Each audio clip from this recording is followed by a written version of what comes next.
منہاج القرآن education society جو کام کر رہی ہے اسے دیکھ کر اس کے بارے میں سن کر میں بہت متاثر ہوا ہوں اور مجھے بے حد خوشی ہوئی ہے کہ علامہ صاحب نے جس کی بنیاد رکھی تھی 1994 میں جو پودا لگایا تھا وہ آج ایک تناور درخت ہے اور نہ صرف درخت بن چکا ہے، اس کا پھل بھی لگ چکا ہے اور پھل لوگ کھا رہے ہیں.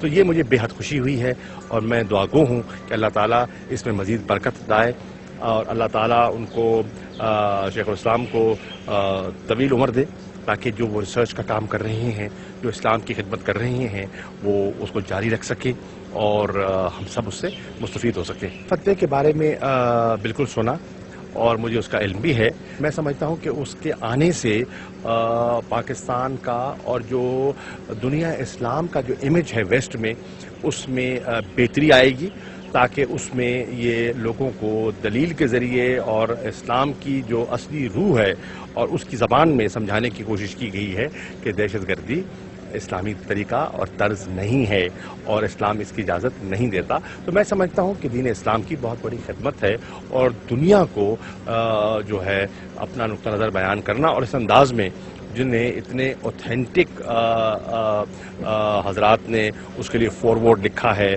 اور اس کے بعد الازہر نے اس کو سرٹیفائی کیا ہے یونیورسٹی نے، یہ بہت بڑی ایک میں سمجھتا ہوں کہ اسلامی خدمت ہے. کہ وہ مل کر اپنے سیاسی عمل اور جمہوری عمل کو شفاف بنا کے اس میں استحکام کا سبب بنے.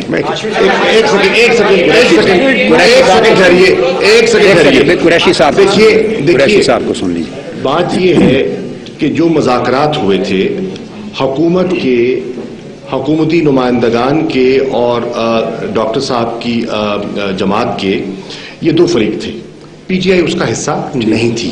ٹھیک، اب دونوں ہم متفق ہیں کہ ایک خود مختار آزاد الیکشن کمیشن ہماری جمہوری ضرورت ہے، ایک قومی تقاضا ہے، ضرورت ہے، آئینی تقاضا ہے. ٹھیک، اب حکومت انہیں کہتی رہی ہے کہ الیکشن کمیشن کی تحلیل ہم اس لیے نہیں کر سکتے کیونکہ آرٹیکل 209 کے تقاضے ہیں.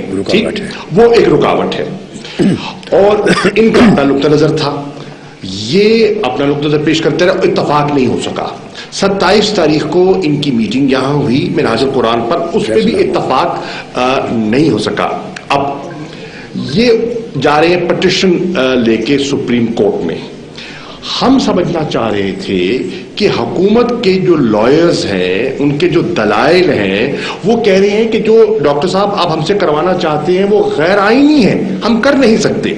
تو ہم آئین کے دائرے میں رہنا چاہتے ہیں، ہم تو آئین سے باہر نکلیں گے نہیں، تو پھر یہ کیسے ہوگا؟ تو ہمیں ڈاکٹر صاحب نے اپنا نقطہ نظر سمجھایا ہے اور ان کے نقطہ نظر میں یہ تحلیل کی بات نہیں کر رہے، یہ الیکشن کمیشن کی کمپوزیشن کانسٹیٹیوشنل تھی یا نہیں تھی اس کوشچن کو ریز کرنے جا رہے ہیں.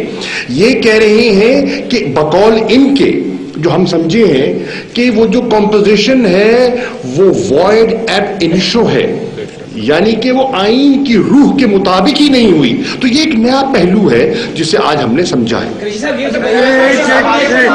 بات میں